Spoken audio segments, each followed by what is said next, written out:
Good morning. इस lecture में बात करेंगे पादप श्वसन में श्वसन के लिए यूज़ क्या हो रहा है, किसका उपयोग हो रहा है जिससे श्वसन करते हैं। श्वसन दोनों में चलता है, पादप में और प्राणियों में, दोनों में श्वसन का प्रोसेस हो रहा है, बिल्कुल सेम प्रोसेस है। बस ये है कि पादपों में श्वसन अंग नहीं होते, पादपों में श्वसन अंग अनुपस्थित है। तो श्वसन अंग जब अनुपस्थित हैं तो उनमें गैसेस का जो एक्सचेंज है वो सिंपल सा पोर्स के थ्रू हो रहा है, स्टोमेटा के द्वारा होता है। तो जब बात कर रहे हैं श्वसन की, तो जो कोशिकीय श्वसन है उसी को हम यहाँ पर डिस्कस कर रहे हैं। पादप प्लांट फिजियोलॉजी में पादप कार्यकी के अंदर ये टॉपिक जो है वो पादप कार्यकी का चल रहा है। जो अभी लेक्चर्स बन रहे हैं सारे प्लांट फिजियोलॉजी के हैं, तो इसमें जो बात करेंगे सारा सेल के अंदर, कोशिका के अंदर हो रहा है।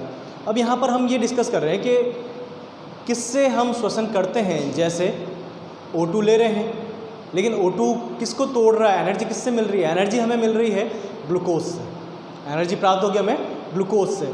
अब ग्लूकोज के अलावा भी कुछ है ऐसा जिससे एनर्जी बन सकती है।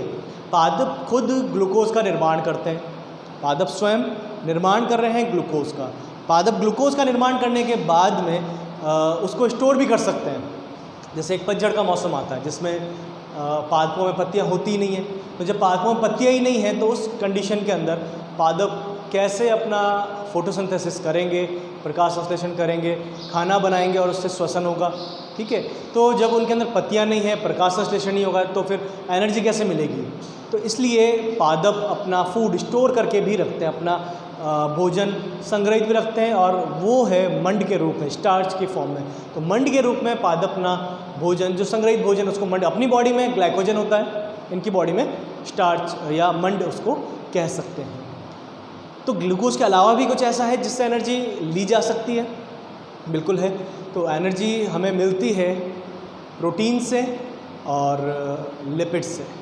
जो प्रोटीन है और लिपिड है, हमारी बॉडी उससे भी एनर्जी ले सकती है, लेकिन सबसे सरल जो स्रोत है, ईजीएस्ट सोर्स ऑफ एनर्जी, जो सबसे सरल स्रोत है ऊर्जा का, वो है ग्लूकोज या कार्बोहाइड्रेट। देखो, हमारे शरीर के अंदर अगर हमारी बात करें तो हमारे शरीर के अंदर जो हमारे भोजन के 3 मुख्य उत्पाद हैं, कार्बोहाइड्रेट, प्रोटीन तथा लिपिड, ये 3 मुख्य उत्पाद हैं हमारे भोजन के। तो कार्बोहाइड्रेट का जो एंड प्रोडक्ट है, सबसे लास्ट में बनता है, वो है ग्लूकोज हमारे आहार नाल के अंदर। प्रोटीन से सबसे लास्ट में जो बनता है वो है अमीनो एसिड्स, अमीनो अम्ल, और लिपिड से जो सबसे लास्ट में बनता है वो है ग्लिसरॉल तथा फैटी एसिड, वसीय अम्ल। तो इस तरह से 3 उत्पाद का निर्माण होगा। इनके निर्माण के बाद में ये तीनों हमारी आहार नाल से अवशोषित होते हैं, जाते हैं हमारे रक्त के अंदर और कोशिकाओं तक। पादपों में भी कुछ इसी प्रकार से आपको प्रोसेस मिलेंगे, जहाँ पर वसीय अम्ल या वसा, फैट, लिपिड मिलता है, प्रोटीन भी होता है और ग्लूकोज भी होता है। तो जब हमारी बॉडी की बात कर रहे हैं तो सिंपल सा, जब ग्लूकोज अनुपस्थित है उसी स्थिति में हमें लिपिड या फिर प्रोटीन से ये प्रोसेस चलेगा, पूरा जो प्रोसेस है श्वसन का, और हमें ऊर्जा मिलेगी। प्रोसेस क्या है? ग्लूकोज है, ग्लूकोज से आपके पायरुवेट का फॉर्मेशन होता है, पायरुविक अम्ल का निर्माण होता है ग्लाइकोलाइसिस के द्वारा। ग्लाइकोलाइसिस के बाद में पायरुवेट बना, पायरुवेट से बनता है एसिटाइल कोएंजाइम ए, और वो एसिटाइल कोएंजाइम ए जाता है आपके क्रेब्स साइकिल के अंदर, क्रेब्स चक्र में। क्रेब्स चक्र से कई सारे NADH2, FADH2 का निर्माण होता है, और वो सारे जाते हैं आपके माइटोकॉन्ड्रिया की मैट्रिक्स में, ETS के अंदर।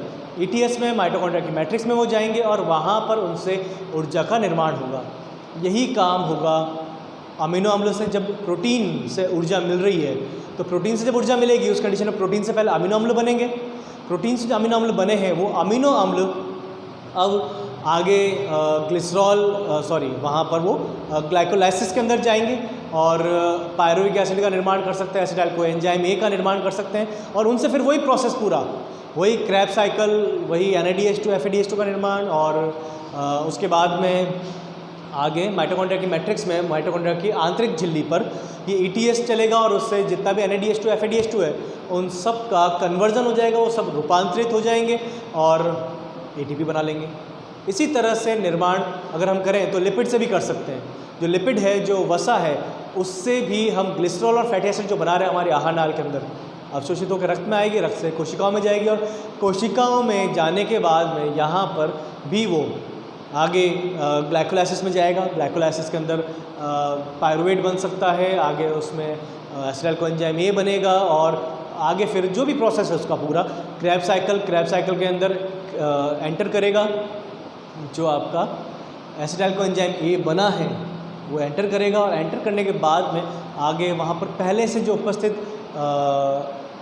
जो ऑक्सोलैसिटिक एसिड है उसके साथ में अभिक्रिया करके और निर्माण करेगा एक 6 कार्बन वाले अणु का जिसका नाम है सिट्रिक एसिड, और वो पूरा प्रोसेस चलेगा। बहुत सारे NADH2 और FADH2 मिलेंगे, तो जितने भी NADH2 और FADH2 मिल रहे हैं वो सब ETS में जाएंगे और एनर्जी आपको मिल जाएगी। तो ये सिंपल सा प्रोसेस है, ये सिंपल सा प्रोसेस है जिसमें आपको हमने बात की है क्रियाधारक कौन है, कौन क्रियाधारक है जो आपको एनर्जी दे रहे हैं। तो क्रियाधार जो है, क्रियाधर जिनकी बात कर सकते हैं, सबस्ट्रेट वो ग्लूकोज हो सकता है, वो प्रोटीन हो सकता है और वो आपके लिपिड भी हो सकता है। तो तीनों ऐसे हैं जो आपको ऊर्जा देने का काम करते हैं। नेक्स्ट लेक्चर में बात करेंगे पायरुविक एसिड की। पायरुविक एसिड का भविष्य क्या है उसके बारे में हम नेक्स्ट लेक्चर में बात करेंगे।